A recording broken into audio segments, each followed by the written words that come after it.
It wasn't very long, maybe 20, 30 seconds went by, and we heard a vocalization come back from farther up on the hill as a reply. And it was one of the most beautiful experiences I've ever had up there.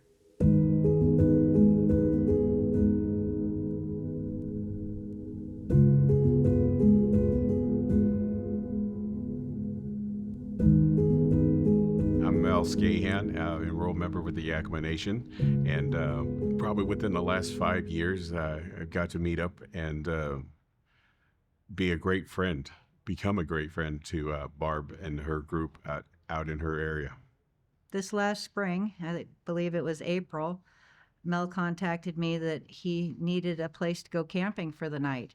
And being April, there's not a lot of options because there's still a lot of snow, and most of the good spots are behind locked gates. But I did know of a good place to take them where we'd had experiences before. So Mel and Christine and Tish came up, and I took them to the spot where we've camped and set them up there. And unfortunately, I couldn't stay. I had to leave while they were doing what they were doing. But then the next morning, I was back up there bright and early. And they had a little bit of stuff happening. But before they left, we were going to do a little walk. So we went and did some exploring right around that specific area.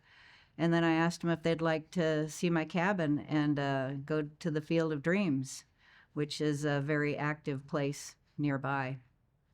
And they said yes, they would enjoy that. So we drove down to the cabin, and we walked around out into the yard, out on the river, and I gave them a little history on the place. And then we started up the trail. And you don't have to go very far up the trail to get to this place where all the magic happens.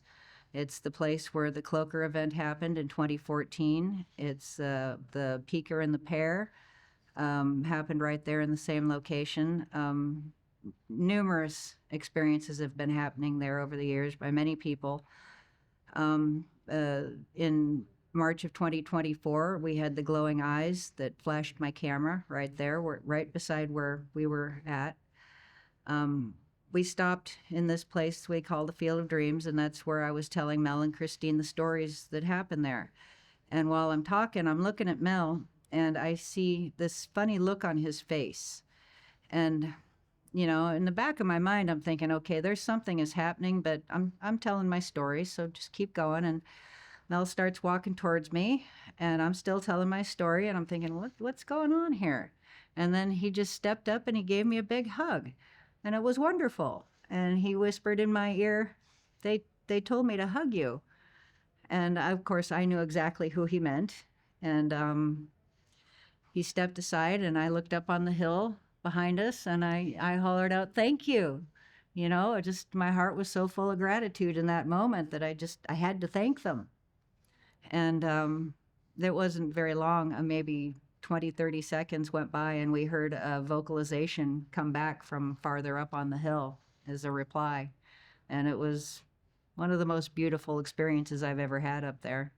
Barb showed up that morning, and she asked if go up to behind her cabin up the trail, and so we agreed, and Christine and I followed her down. And when we got there, she showed us the cabin, and then I thought, the trail and everything was further away from where her cabin was, and I was astounded that she goes, it's just right across the road.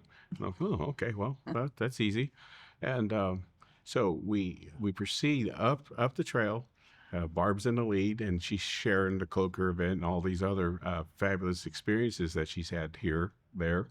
And then we get up into the Field of Dreams, and I stop, and they continue, Christine and Barb.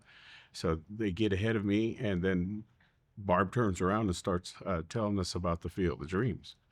And so I'm listening, and I'm watching her, and she's faced back towards me and Christine. Christine's facing forward towards Barb, and I'm facing towards Barb. And then all of a sudden, this warm, inviting wave came in from the right. And I'm looking at both of them, and nobody else is I can't see that they're experiencing this, or else we'd be talking about it. And so the way I can describe it is in a cold area, and all of a sudden the clouds part, and then that warmth of the sun hits you, and it was coming in from the right side, and I'm feeling this wave, and I can actually see it as well. So I see these waves going by in front of me, and I'm trying to figure out what is going on, and I'm just the most warmth loving feeling that I've ever felt. And so I'm trying to figure out what is going on. I'm looking around, looking at the sky, and I figure it's the sun, or something is going on that is producing this. And Barb is talking, and all of a sudden, I get the message in my head: you need to walk towards Barb. And close my eyes, and I was like, where did that come from? Because nobody else heard it, just me. I'm looking at both of them, and the interaction between the three of us is as it was when we arrived. And so I'm like, trying to figure this out. And then it said it again: you need to walk towards Barb. And then my left foot moved forward. And I'm like, wow, well, okay, I'm going to move towards Barb. And so I'm walking, and then the warmth and everything is still coming in from the right. And I'm walking towards her, and then I pass Christine, and I look, and nobody else is feeling this warmth. It's right there, and I'm experiencing it. But when I walked by Christine, I was expecting her to feel what I was going through, and no, just normal talk. She was listening to Barb. And then they gave me another message: you need to give her a hug. And so, knowing from the first messages, I said, okay. So I'm walking past Christine when this come up, and then I look up at Barb and walking towards her, and I see her kind of like looking at me like, hey, what are you doing? What's going on here? And I see her tilt her head a little bit, but she kept her composure, like, why are you walking towards me? And so as I got closer to her, I reached out to her and I said, they want me to give you a hug. And so, I gave you the hug, and then just as I put my arms around her to give her the hug, and I gave her the message, then they immediately said, you need to tell her thank you. And so, okay, all right. So I was in her left ear on the embrace, and then I said, they want me to tell you thank you. And then she goes, oh, that's sweet. And so then I backed away. And like a few seconds, 30 seconds later, then Barb, as I stepped away from her, just overjoyed with emotion about what had just happened, not quite understanding until I got closer to her. And so then she yells out, thank you. And then still trying to put all this together, all of us. And then we got the vocalization after that up from the right side. So that was the wave of the communication that they were directing towards me. And we talked about it afterwards. We were all just like having fun about the whole thing, trying to explain it, and then how they use people that have the connection with them to be able to give that type of what do I want to say, to give them that type of phone call to deliver the message for them when they can't do it. And so then we called it a day. and then just still thinking about it to hold, just trying to remember everything and go through the warmth and it was very beautiful and quite the experience. A few years back on Mother's Day, I had gone up the trail, and I was literally right in the exact same spot where we had our experience. And I wished Mother Sasquatch a happy Mother's Day. And I had a very warm floral feeling washed over my face. And it was also very beautiful. And to me, that was her acknowledging that I wished her a happy Mother's Day. And I did. I explained that to us, this is a day just that to acknowledge how special our mothers are. And I'm going to go visit my mom, but I just wanted to come out and wish you a happy Mother's Day too. And it was so warm and floral and beautiful, and I could just feel it across my face. So I had that happen there too.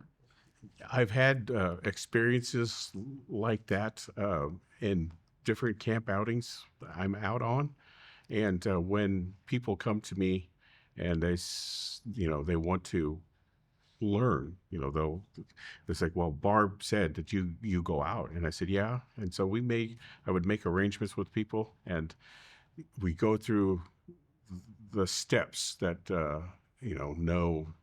no chasing, no lights, no, all this. And just we're out there to enjoy the experiences that may come forth to us. And I said, if you're in a group, you could separate yourself from that group as you're sitting there and then make that communication with them. And they may answer, they may not. It may not be in a vocal, but the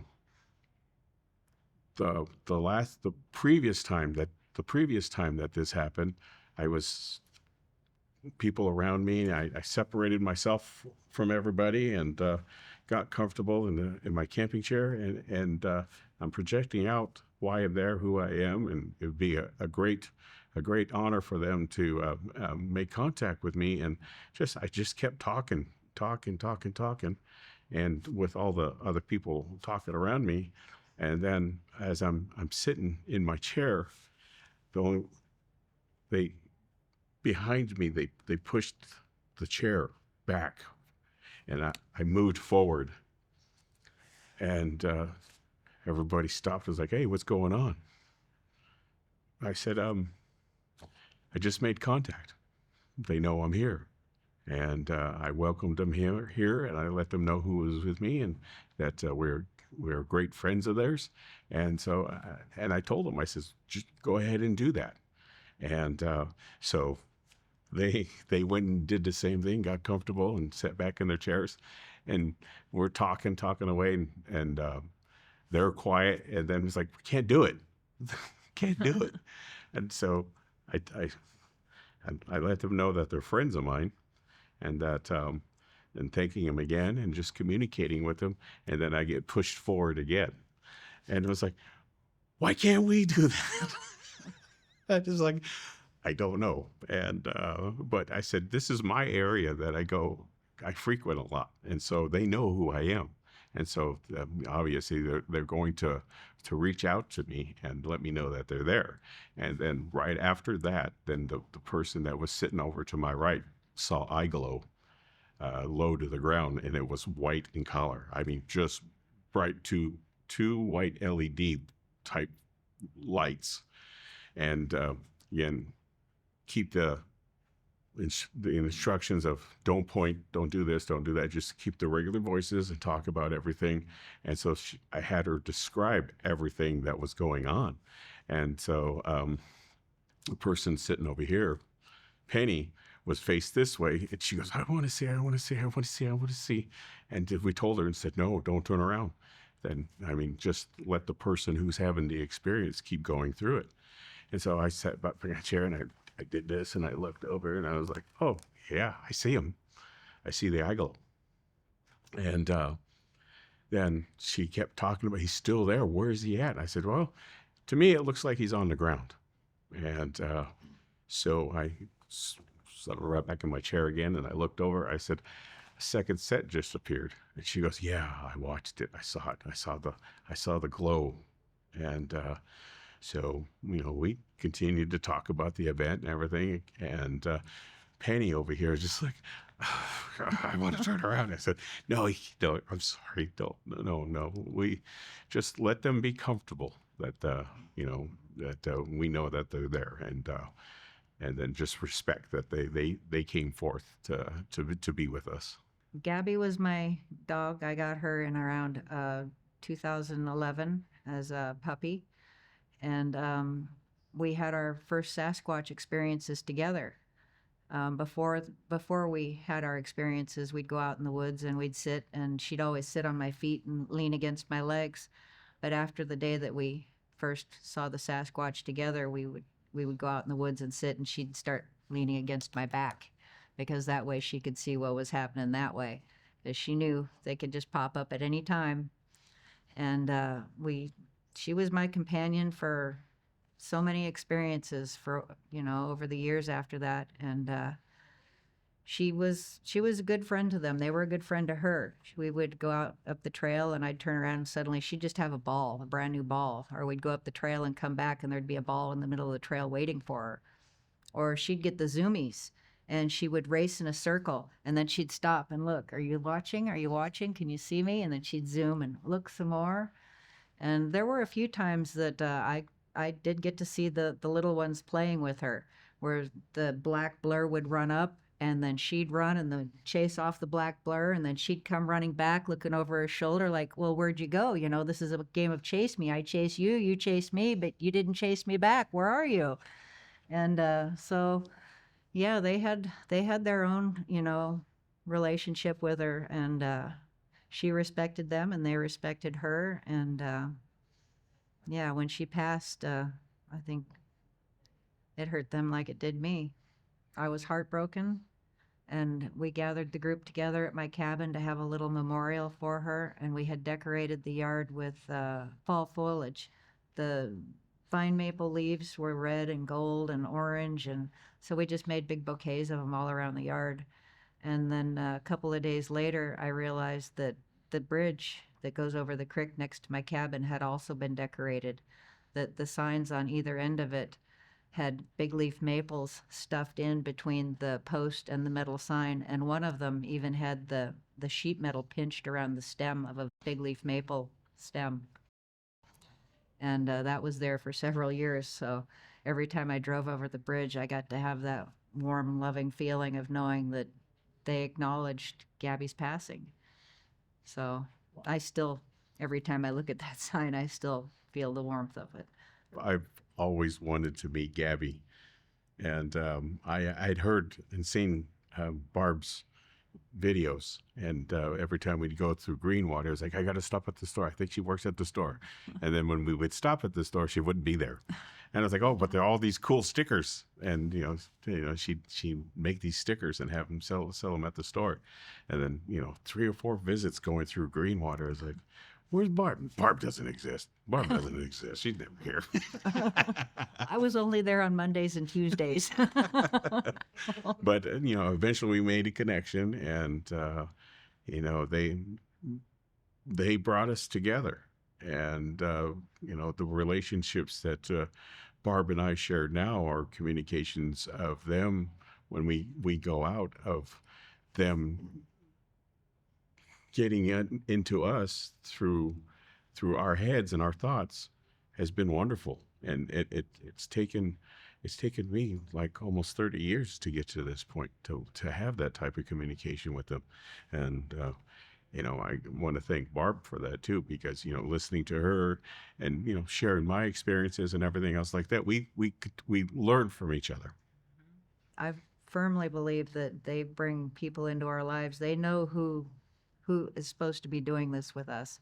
They know who they want in camp with us. And, it's very strange the way that people make their way to us, but it's undeniable that it's intentional. I can't think of anything specifically right offhand, people-wise, but they did give me my dog Gabby, or Goldie. Would you like to hear about that? Yeah.